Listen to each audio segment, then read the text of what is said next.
Astronetics Worldwide. Ayan, so today is another day and gusto ko din magpasalamat sa mga taga-Aklan, mga Aklanon sa titiwala sa akin kay Mayor. Maraming salamat po sa um, pag iisip or paggawa ng paraan para makatulong tayo sa paraang alam natin.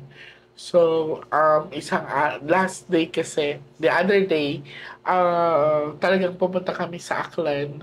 Yan po ay balikan lang para lang makatulong kami doon sa nawawalang bata na naanon sa ilog or nalunod sa ilog. So, baka babalik pa rin po kami kasi hindi pa po kami tapos doon sa pagtulong or sa paghahanap sa katawan ng bata. So, ngayon may tutulungan tayo. Handa ka na ba, ate? So, may gamit silang dala ng family member nila.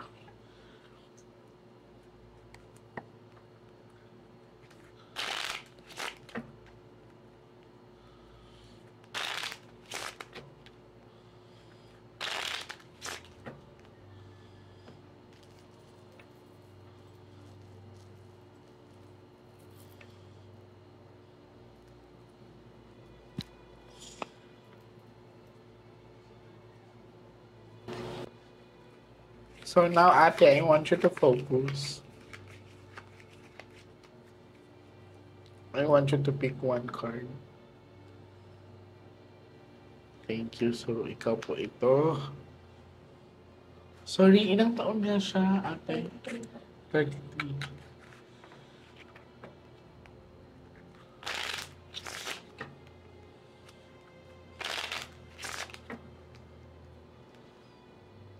Cut the cards into 3.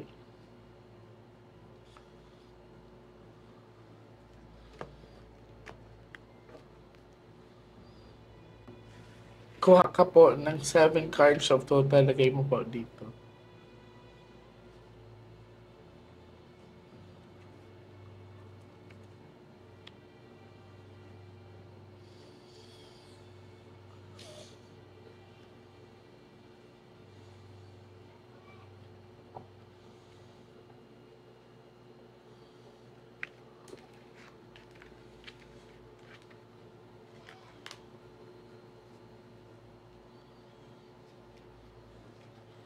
So, pag may king dito siya na yan. So, ikaw to, mother. Sana pula.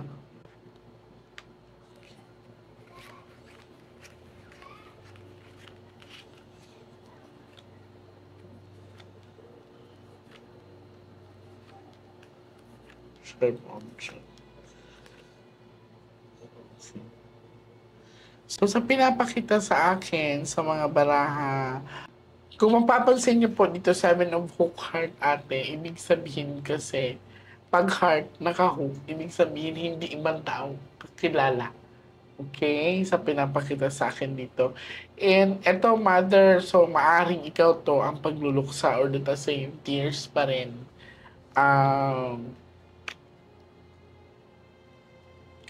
Dalawang tao ang pinapakita sa akin dito.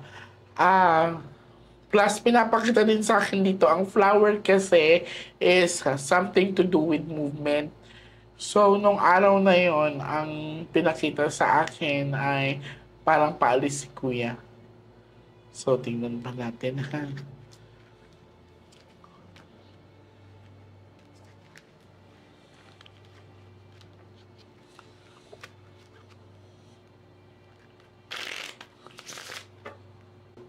Cut the cards into 3.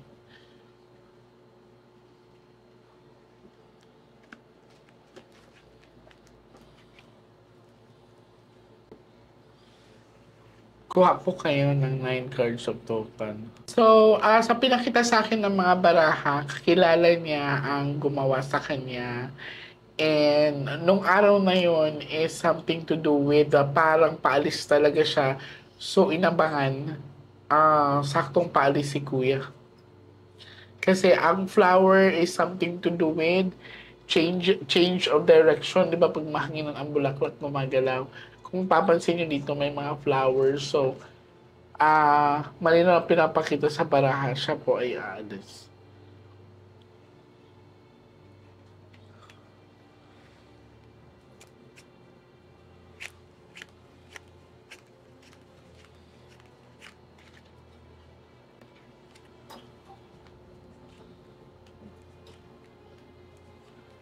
Ayan na siya. So, couple and couple.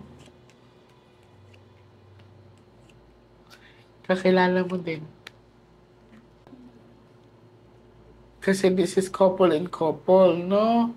Kung mapapansin mo, couple and couple to. And sa pinakita sa akin ng mga baraha, pera ang dahilan. So, malinaw na pinakita sa akin dito, nakaamoy ako ng pulbora. So, sa pinakita sa akin dito, si kuya ay binaril na malapitan. And, kung mapapansin mo, couple and couple, kakilala niyo na.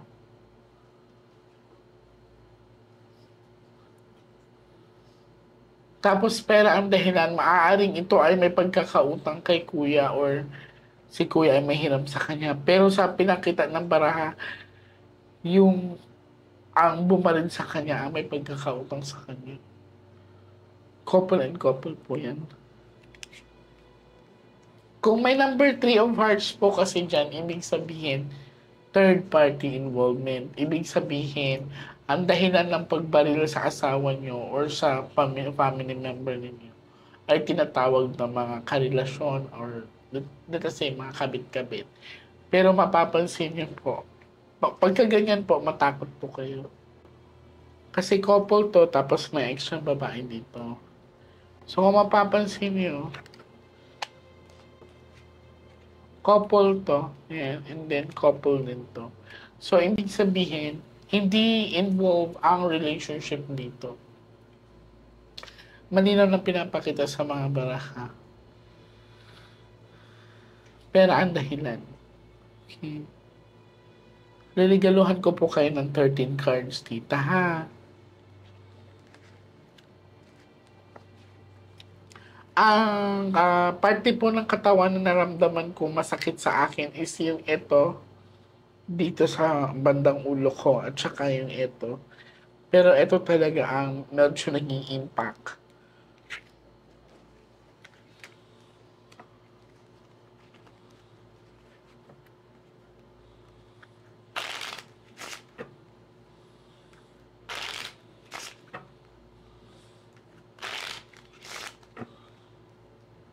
Cut the cards in.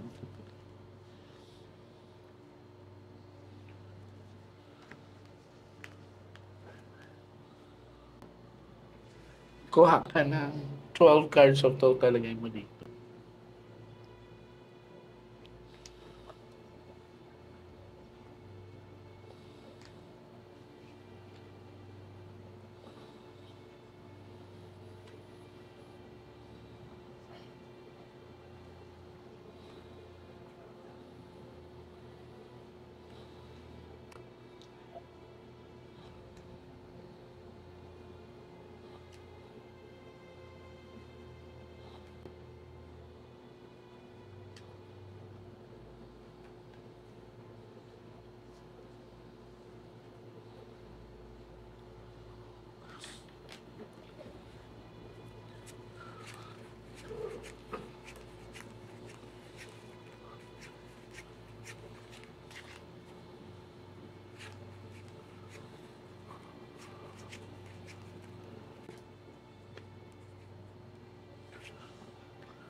Anong ito, ate?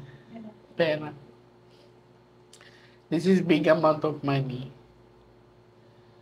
Pera ang dahilan. Pinapatakay. Nagpaalam tayo, di ba? So, gusto mo ba talaga siya makausap? Sige, for one last time. Huwag ka mapagong pagbalik dito, ha? Pababalikin kita ng Friday. Okay? Ito ay malinaw sa iyo ang dahilan. Kahit i-review nyo yung kahapon. Hindi nagbago. Nakita kong mahal mo yung asawa. Pero ang dahilan. Malaking pagkakautang po ang nangyari kung bakit pinaslang si kuya. Sa pinakita sa akin malinaw na malinaw, binaril siya ng malapitan. Ah, sa nakita ko kasi malinaw na malinaw din. Eksaktong pagsakay niya ng motor na paalis siya. So yung bang siguro pag, di ba motor to, yung parang nag-aano pa siya. Yun. Saka tapos sa likod, siya una binaril. Yung parang patalikod siya. Yan. So kung mapapansin nyo, nakagita po itong diamond. Hindi third party, walang ibang babae, wala din ako nakitang bisyo si kuya. Hindi siya yung tinatawag na nagsusugal or kaya nag-aadi kaya binaril, hindi. So, pera, pagkakautang ang pinapakita sa akin ng mga baraha. Wala bang sinangla sa kanyang property, ate?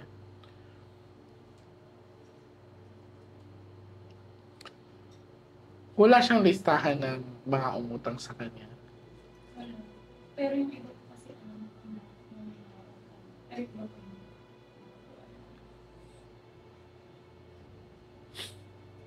So, alam mo yung ibang may mga utang sa opo, kanya. yung iba po yung Kilala mo yung mga umutang sa kanya. opo. Na alam mo.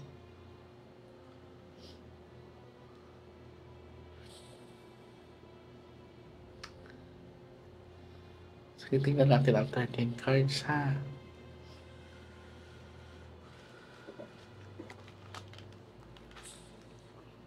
Kasi usually sa mga nangyayaring ganito sa panahon ngayon, ay yung may bisyo, nagdodroga, nagsusugal.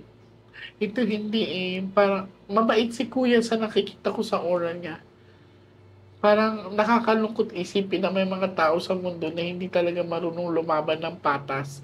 Na sila pa nga may atraso sa tao. Sila pa may malakas ng loob na gawin ito.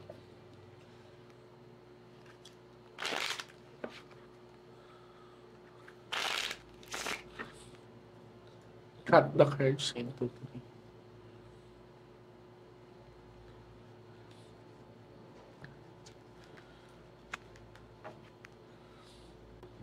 Kuha ka po atin ng last 13 cards.